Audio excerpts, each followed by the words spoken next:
This is lesson 2.2, and the idea of this lesson is how to get you to think more carefully, more deeply, more richly about what it is you're really trying to understand. So this lesson is really going to show you a few other techniques for getting information around the topic and learning how to read carefully and what it means to use Google tools to do that. So I want you to understand that there are tools to help, and let's talk about what those would be. The most important tool is reading carefully and then using word definitions that you can look up easily. So here I've done a query. What's money that immigrants send home is called what? So that's a kind of common thing that comes up when you're reading news articles. So here I've done a Google query and I see these words that I don't really understand. So don't let words that you don't understand disturb you. Here we've got three different words. Remittance, remittance, remittance. What is a remittance exactly?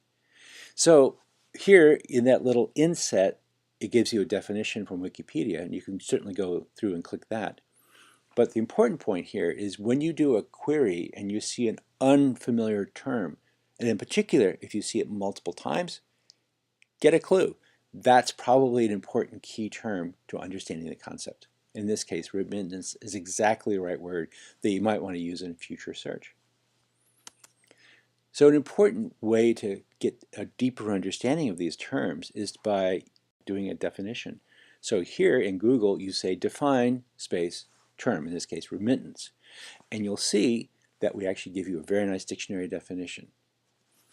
So let me do this for you live. Here I've done the search for remittance, and you can see not only do we have the word, we have a dictionary definition, but we also have this downward pointing arrow. See that? That's a UI widget, and when you see something like that, you should pay attention to it because it probably gives you additional capabilities, additional power. And in this case, when you click on the down arrow, it actually gives you the ability to switch it to another language and the ability to see the use of that word over time.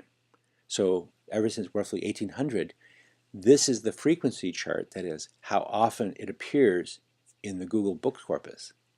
So you can see remittance has been a pretty common term for a long time. It's not always true.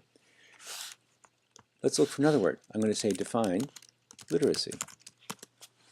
Now, you know what literacy means, and of course you can click on the down arrow again and see that chart over time, but look at the difference. Here is the etymology, so in some words we show you that as well. But look at this. This chart shows me that literacy, the word, has only been really in common use since about 1950. I would have thought is a perpetual idea. I would have been wrong. So this is the kind of thing that you can start to use to expand your understanding of a concept. Remember also that we have these other things that will expand your understanding. So here we have people also ask, for example, what is the meaning of literacy in English? You can understand it that way. And remember the related searches? They're down at the bottom on this one.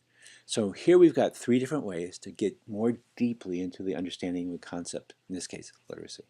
Now that you know how to do the definitions, you know how to read more carefully, and when you see words you don't understand, don't just ignore them. Don't just pay no attention to them, especially if they're repeated throughout the search results page.